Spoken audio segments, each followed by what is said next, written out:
Greetings, this is Sister Rebecca, aka Hollyhood, and today's presentation is How to Fight the New World Order. If you've never watched any of my videos in their entirety, please do not make that mistake with this one. We're in a very real war here, folks, and you do not bring a knife to a gunfight. Having said that, I'm going to give you the steps and the ways that we can do this, and I'm counting on your support. It's going to take a nation of millions to fight this war, and I'm hoping that you will join me. Elites invented the Illuminati theory to explain challenges to their power, and today poor and working class people in the hood use it to explain our own oppression. We live in a society that blames individuals for failing to succeed, but people in the hood aren't stupid. We know we're not to blame, and that there are outside forces preventing us from living with dignity. For this reason, conspiracy theories and urban legends have been a common feature of oppressed communities in the United States, and especially in Black communities for decades. For instance, in Black neighborhoods, people say AIDS was invented by the government to kill off Black people. People say that the government has plans to establish martial law and open concentration camps. This is not far removed from the truth, by the way. They say Church's fried chicken is secretly owned by the Klan, which uses it to destroy Black people's health. These small conspiracy theories and urban legends have floated around Black communities for years, and it's no secret that there is indeed a liquor store within a 5-block radius in every Black community. Why is that? It's only a matter of time until these theories, which were invented in the 1920s, most of them, were put together into one big Illuminati theory. And in the case of those of us who are reporting these things, it's not a theory at all. It's a fact. Without meaning to, the Black liberation movement helped this all to happen. Illuminati theories came to the hood after the defeat of the Black liberation movement of the 1970s. At the height of the rebellions of the 1960s, millions of Black people were rebelling against United States capitalism. Now, this is during the time when a lot of people were starting to get wealthy, including Black revolutionaries. The revolts were huge. In the summers between 1965 and 1968, every major city in the country experienced a rebellion. People looted goods and distributed them for free. They raided the National Guard armories and they battled the police in the streets. As the struggle developed, millions of people began to question why Black people experienced oppression and exploitation and who the real enemies were.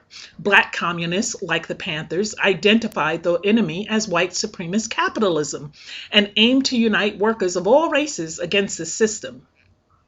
Others fell back on the wrong explanations, similar to the Illuminati theory. They saw Black people as a united group regardless of whether they were rich or poor, and they thought that all Black people were in a war against all white people. Not. The Nation of Islam invented a myth of Black superiority.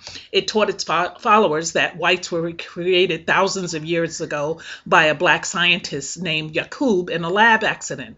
Now, with the help of the Nation of Islam, Blacks were out to regain their rightful place as a superior race on Earth. This story had no basis in science or history, but it provided one explanation for Black oppression and who the feared enemy was. Another part of the Black Power movement turned to anti-Semitism.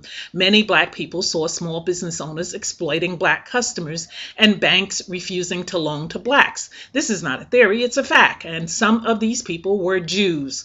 The most famous poem of the Black arts movement was written by Amiri Baraka, and it wrote that Blacks needed dagger poems in the slimy bellies of the owner Jews. The Honorable Minister Louis Farrakhan of the Nation of Islam also embraced anti-Semitic rhetoric at that time.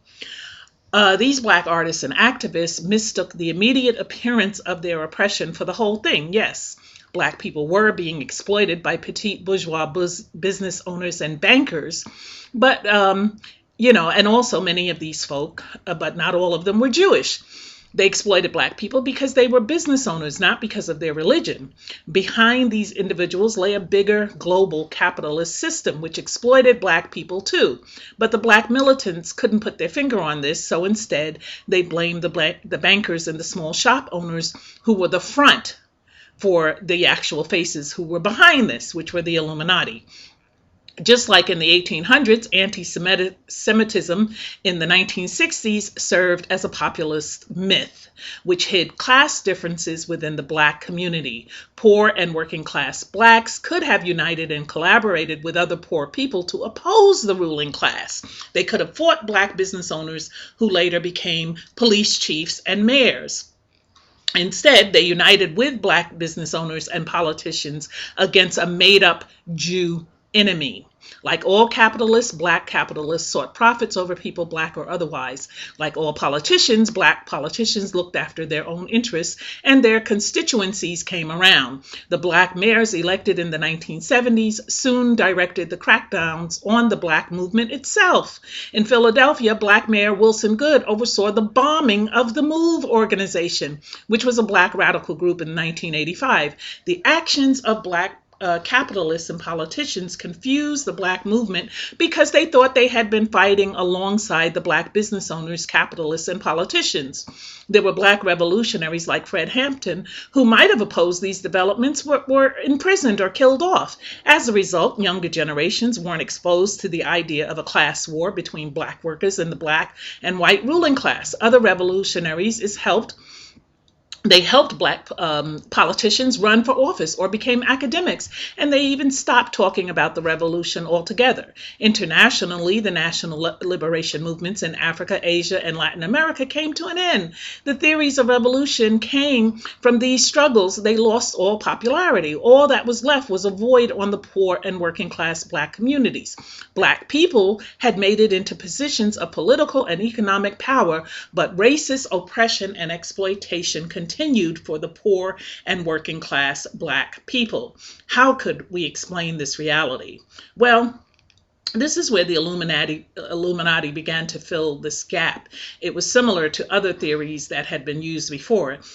Basically, they said the Black elite had made it because they were part of a secret group of rulers. And there were the Boule and other such secret Black societies that were in effect at this time. And so had they cut a deal with the devil? Well, it would seem so, considering that it is said poor and working class Black people who were not privy to these organizations were still oppressed because these rulers were super powerful. And the trend deepened in the 1990s.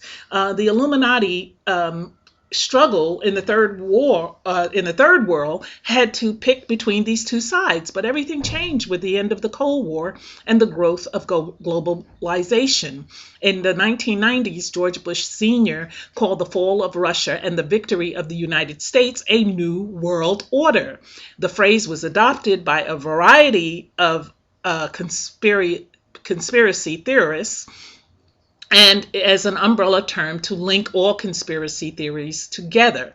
And in some way they are linked. So it's not even a theory, it's a real reality.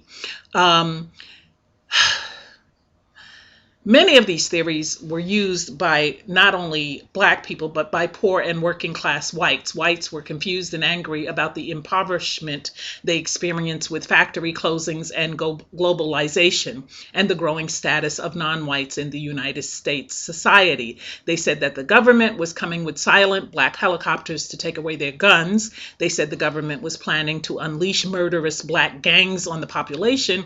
And they were also brainwashed into believing that white gun-owning citizens who were loyal to the United States Constitution would have to defend themselves. These theories became popular in groups like the Michigan Militia that appeared in the 1990s. Now, it's not a surprise. We know clearly there are some whites who are racist and they're opposed to the changes of the 1960s, but others were simply experiencing increased oppression and exploitation as poor and working class people. And they were angry about it, just like we were in the 60s, and a lot of Blacks blamed Jews for the oppression. Poor white people in the 1990s blamed Black people of color and the Illuminati for this situation. In both cases, the analysis of these groups was incorrect, and it led them to fight against the wrong enemy. Instead of building solidarity with poor and other oppressed peoples, which is what they should have done. From the 1980s through the 2000s, the Illuminati broke out of its traditional audience. Instead of appealing solely to the elites through mass movements, they also found a way to seep themselves into entertainment in order to hook people into and especially Black people into worshiping materialism. This theory appealed to the Black and the poor working class and others in the hood. And then people in the hood actually began to talk about the Illuminati, the Bilderbergs, the Antichrist, and more. Now, it may seem strange that the same theory would appeal to both white ultra-conservatives and poor Black people, but really, this concept of strange bedfellows has a long history. There were multiple points in histories where white supremacist and Black nationalist movements linked up. In the 1920s, Marcus Garvey met with members of the Ku Klux Klan to discuss how to separate whites and Blacks through his infamous Back to Africa movement. In the 1960s, the Nation of Islam held similar talks with the Klan. In South Africa in the 1980s, during the collapse of apartheid, Zulu nationalists met with the white supremacist group AWB, which was the White Brotherhood, to discuss how to split the country into separate white and Black nations. The overlap between these movements is based on their shared populist logic. Both white supremacists and Black nationalists believe that whites are fundamentally different from Blacks. Both believe they need to separate from each other given certain conditions. In other words, white supremacists think if they can't dominate Blacks, they might as well ship us back to Africa. And Black nationalists think if white people won't accept us, then we might as well form our own separate nation. Illuminati is just one example of the strange overlap. As a matter of fact, poor people in the hood see banks and the political elite as our enemy and tend to embrace Black businesses as a way to uplift the community. That's all well and good, but more and more Black businesses are going out of business. Okay, so just like the Black Power movement of the 1960s, this is something that's unrealized as more and more businesses are now being turned over to the people who have the money to afford the rent to uphold these businesses. White conservatives use the Illuminati to target the same enemies as well as people of color and embrace the U.S. Constitution as a way to unite with white political and economic elites. In a capitalist society such as the one that we have here in America, we are divided into two main classes. The vast majority alienate their labor, their time, their whole lives in order to get a wage and survive. This class is called the proletariat, or the working class. The proletariat includes the workers who have to alienate their labor and everyone who depends on them, unemployed people, children, the disabled, and more. A different class takes over control over the alienated skills of the worker and the alienated products that they make. This class is called the bourgeois and the capitalist elite. The bourgeois use the skills and products of the workers to their own benefit, ultimately in order to keep both classes in their respective positions. As long as these class relations of exploitation keep running day after day, the bourgeois will keep gaining more wealth and power by using the alienated labor of the proletariat and keep strengthening the system that keeps this relationship in place. In order to end this situation, we have to do more than attack individual members of the bourgeois. We have to attack the system of capitalist social relations as a whole. As a whole, I want to bring together talented thinkers and fighters who yearn for liberation. I want to start a movement that eventually grows to every city in the United States. If you agree with what I have said in this video, well then let's sit down and figure out what we can do to end the oppression we see around us. Even if you don't want to be actively involved, you can show your support by donating to the Stop the New World Order Fund, which is located at the link in the caption.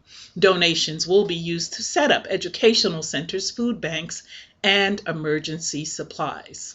Thank you, and God bless you.